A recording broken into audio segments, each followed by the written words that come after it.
انت جايبه القوه دي كلها منين؟ من عند ربنا. مم. هو ربنا بيتخلى عن المظلوم؟ لا. وبينصر الظالم؟ مم. لا، مش كده. اواني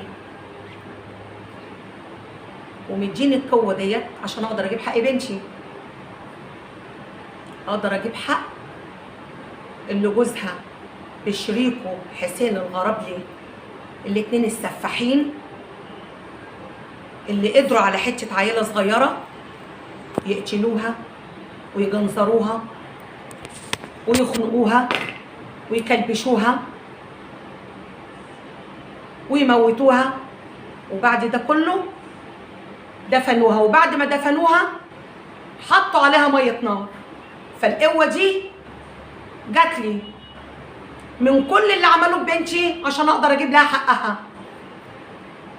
هم خدوا بنتي من ورا امها ومن ورا عيلتها ومن ورا حبايبها ومن ورا ناسها ومن ورا بنتها ومن ورا اصدقائها، خدوها وقتلوها.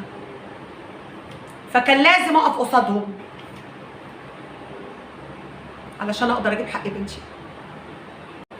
حضرتك شفت المزرعه اللي تمت فيها الواقع؟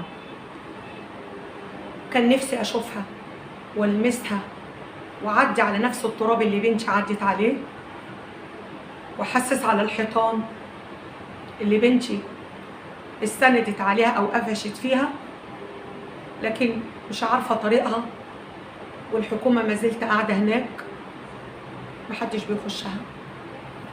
كان نفسي يا رب يسمعوني ويودوني المكان اللي جوزها خدها وغدر بيها في قلب المكان ده. هشوف هي مشيت في انهي حته واتفرجت عليها ازاي، وقعدت في الاستراحه اللي هم ضربوها فيها وخنقوها فيها وجنزروها فيها وموتوها فيها، وبعد كده شالوها رموها في الفحره اللي عاملينها،